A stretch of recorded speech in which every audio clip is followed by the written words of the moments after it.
Վերջին զանգի միջոցառումներին մասնակցելու համար Օլիմպիադայից մեկ օր շուտ Հայաստան վերադարձած աշակերտներին թիմի ղեկավարը հանձնում է վաստակած մեդալներն ու նվերները։ Մայիսի 15-ից 22-ը ավագ դպրոցականները կրկին փայլել են իրենց գիտելիքներով Ռուսաստանի Սիրիուս կենսաբանության բաց օլիմպիադային։ Ստուգատեսին մասնակցել է 17 երկրի ավելի քան 100 աշակերտ։ Թեժ մրցակցության արդյունքում Հայաստանի ներկայացուցիչները նվաճել են 5 բրոնզե մեդալ։ Համարում եմ դա մեր համար շատ լավ արդյունք, ինչի համար, որովհետև ինքնին օլիմպիադան բավականին բարդ էր, ասեմ, իր բարդության աստիճանով կարող էր հանգիստ մրցել միջազգային կենսաբանության միջազգային օլիմպիադայի հետ։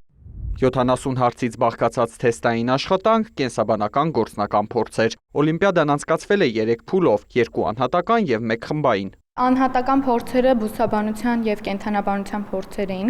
Բուսաբանության փորձերը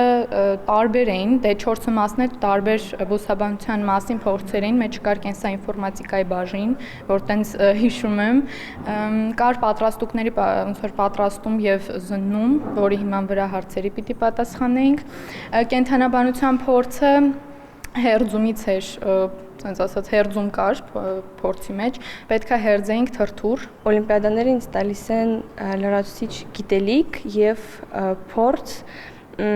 դժվարությունները ինչ որ չափով հաղթահարելու եւ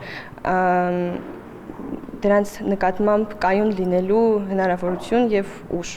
Խմբային փուլի ընթացքում տարբեր երկրների պատվիրակությունների անդամները համատեղ պատասխան են մշակել գործնական առաջադրանքի համար։ Շատ յուրօրինակ էր խմբային գործնական աշխատանքի փուլը, որը որ բացակայում է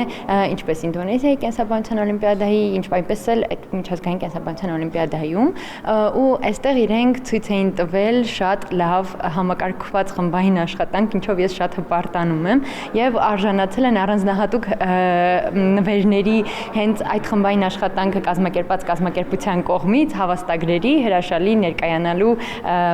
կապակցությամբ։ Աշակերտները շուտով մասնակցելու են նաև կենսաբանության միջազգային օլիմպիադային, արդեն պատրաստվում են, որպեսզի հաջողություններ գրանցեն նաև այդ ստուգատեսին։ Արամ Մանանդյան, Հովհաննես Քյոսեյան, լուրեր։